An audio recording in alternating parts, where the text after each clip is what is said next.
Bismillahirrahmanirrahim. Assalamualaikum warahmatullahi wabarakatuh. Perkenalkan, nama saya Abdul Karim dari Prodi Studi Agama semester 3 kelas A, Fakultas Usuluddin UIN Senanggung Gunung Jati Bandung. Tujuan daripada membuat video ini adalah untuk menyelesaikan tugas UAS mata kuliah ilmu logika yang dimana diampu oleh dosen kita yakni Bapak Helmi. Dan di sini saya akan menjelaskan sedikit tentang salah satu materi daripada ilmu logika ini yakni creative thinking. Langsung saja. Oke teman-teman, jadi di poin pertama yakni ada pengertian dari creative thinking tersebut. Creative thinking atau yang biasa kita dengar dengan berpikir kreatif yakni adalah suatu kemampuan untuk menghasilkan ide-ide baru yang inovatif dan juga unik melalui proses berpikir yang fleksibel sehingga tidak terikat oleh batasan konvensional. Adapun pendapat dari salah satu tokoh yang bernama Ellis Paul Torrance, dia juga menyebutkan bahwa berpikir kreatif ialah sebagai kemampuan untuk menghasilkan ide-ide baru dan juga orisinal. Sehingga pada umumnya, kemampuan berpikir kreatif itu kembali lagi kepada individu masing-masing gitu teman-teman. Apalagi dalam memecahkan suatu masalah gitu. Di poin tambahan, dan memiliki pola pikir kreatif itu akan membantu individu dalam memecahkan masalah tersebut secara kreatif gitu teman-teman. Oke teman-teman, sekarang kita lanjut ke poin kedua yakni di mana di sini ada jenis-jenis daripada creative thinking. Nah, jenis-jenis creative thinking ini ada 5. Yang pertama yakni ada divergent thinking, yang kedua ada inspirational thinking, yang ketiga ada lateral thinking, yang keempat ada system thinking, dan yang kelima ada aesthetic thinking. Oke teman-teman, dari 5 jenis-jenis creative thinking yang tadi saya sebutkan, saya akan menjelaskan yang pertama dulu, yakni ada divergent thinking. Nah, divergent thinking ini adalah kemampuan yang sangat penting yang harus dikuasai bahkan bukan hanya oleh kalangan siswa dan mahasiswa tapi untuk semua orang. Karena kemampuan ini bersangkutan dengan kreativitas. Divergent thinking itu muncul karena adanya dorongan pencarian jawaban lain lebih dari satu yang memberikan peluang untuk mendapatkan banyak ide dari suatu permasalahan. Nah, tujuan dari proses pemikiran ini adalah agar individu dapat memperluas suatu sudut pandang. Atau simpelnya divergent thinking itu adalah menghasilkan banyak ide dari satu titik awal. Misalkan saya kasih contoh, kita ingin membuat suatu produk mobil masa depan. Nah, ini kan salah satu bentuk ide dari titik awalnya itu kan kita ingin membuat satu produk yakni mobil masa depan gitu. Nah, dari satu ide itu kita perluas lagi sehingga menghasilkan banyak ide. Nah, yang dimaksud mobil masa depan ini seperti apa? Apakah mobil terbang? Apakah mobil kebal gitu kan kayak GTA? Ataukah misalkan mobil anti peluru kan bisa juga disebut mobil masa depan gitu. Atau misalkan mobil yang bisa dipakai kemana-mana, bisa misalkan gitu, yang dalam arti maksudnya bisa dipakai tidur juga gitu dalam perjalanan. Seperti itu teman-teman. Jadi itu yang dimaksud daripada divergent thinking. Oke teman-teman, jadi kita lanjut ke poin kedua daripada jenis-jenis creative thinking tadi. Yang pertama tadi adalah divergent thinking, kita lanjut kedua yakni inspirational thinking. Nah, inspirational thinking ini biasanya bersifat sebagai pencarian sumber untuk mencari atau mengembangkan ide-ide kreatif gitu teman-teman. Nah, biasanya untuk memancing kreativitas dari seni, musik, alam, dan pengalaman pribadi yang lainnya.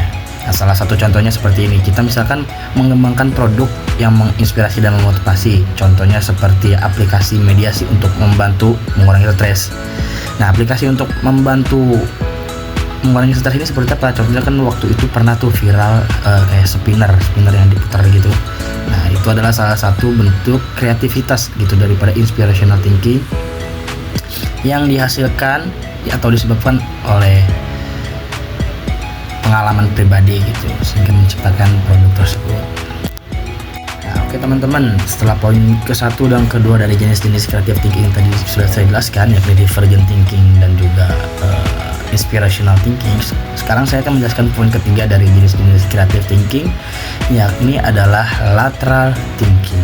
Nah, lateral thinking ini berfokus kepada berpikir tidak linear atau non-sequential gitu. Sehingga kemudian menghasilkan solusi menarik dan efektif juga gitu teman-teman.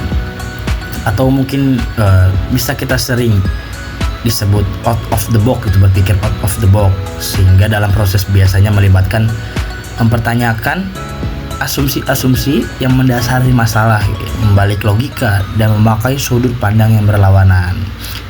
Biasanya hal ini digunakan untuk memecahkan masalah yang rumit. Contohnya kan, contoh sederhananya kita membuka tutup botol yang tersegel tanpa menggunakan alat pembuka tutup botol itu, tanpa buka alat segelnya. Nah, kalau kita misalkan mau buka botol terus kita nggak punya gitu, atau kan nggak ada alat pembuka tutup botolnya, nah di situ logika kita dipakai gitu, untuk berpikir out of the box atau disebut lateral thinking biasa jenisnya.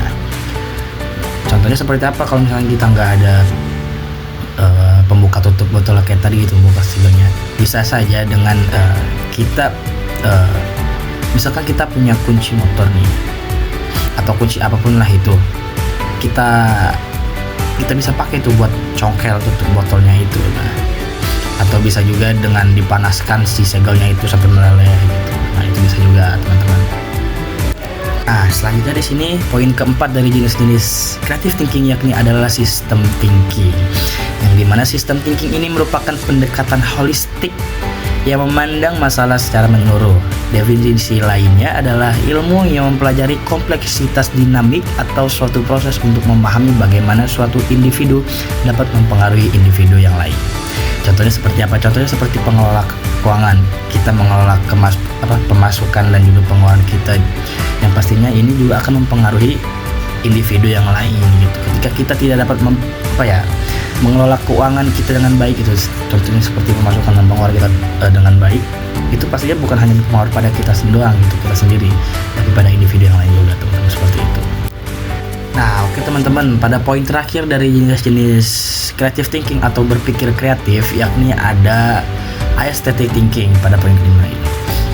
Nah, biasanya aesthetic thinking ini dimiliki oleh para wirausaha untuk berimajinasi bagaimana fungsi dari produk yang akan dihasilkan.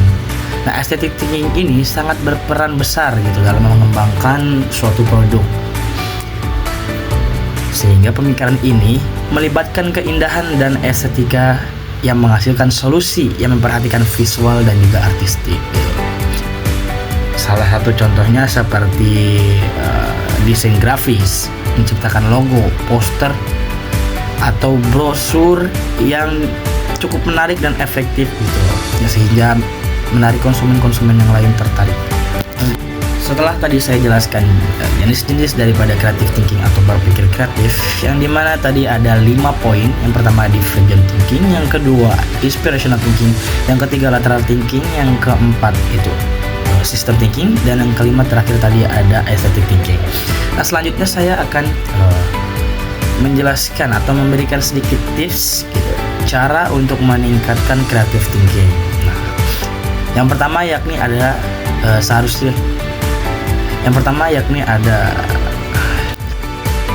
Nah, oke teman-teman, adapun cara yang pertama untuk meningkatkan creative thinking atau berpikir kreatif, yakni pertama itu adalah keluar dari zona nyaman.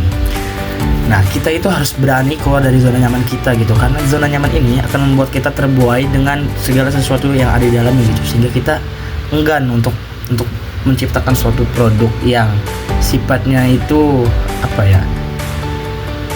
kreatif gitu. Sebenarnya zona nyamannya ini is oke aja gitu, tapi agar kita dapat berpikir kreatif atau menggunakan creative thinking ini, salah satunya ya harus keluar dari zona nyaman gitu, teman-teman. Nah, yang kedua yakni ada mengambil resiko. Nah, kenapa dalam cara meningkatkan kreativitas thinking ini kita harus mengambil resiko?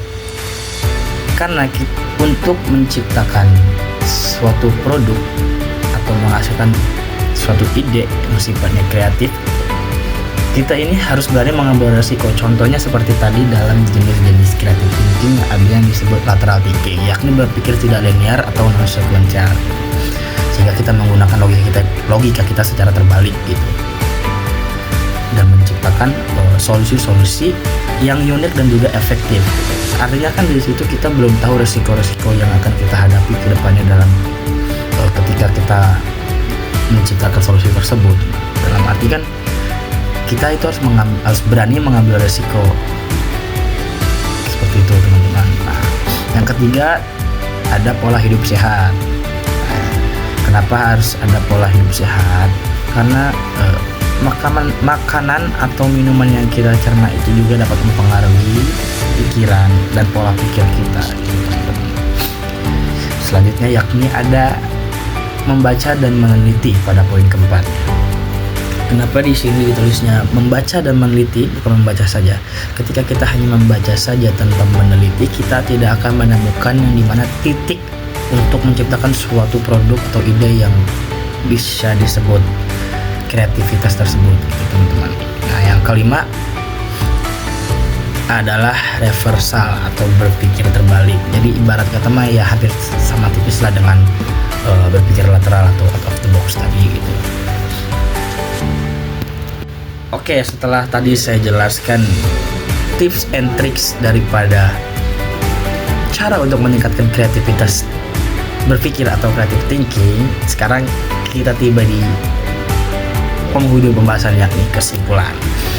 Nah, kesimpulan daripada materi hari ini adalah jadi creative thinking adalah kemampuan untuk menghasilkan ide-ide baru yang inovatif dan juga unik dengan cara berpikir yang fleksibel, imajinatif, dan tidak terikat oleh batasan konvensional. Adapun jenis-jenisnya tadi meliputi divergent thinking, inspirational thinking, lateral thinking, system thinking, dan aesthetic thinking. Sehingga untuk menciptakan creative thinking atau untuk meningkatkan creative thinking diperlukan daripada beberapa hal atau beberapa poin yang tadi seperti saya jelaskan. Kurang lebihnya seperti itu, teman-teman. Oke, teman-teman, mungkin cukup segitu saja yang dapat saya sampaikan mengenai materi creative thinking ini. Kurang lebihnya saya mohon maaf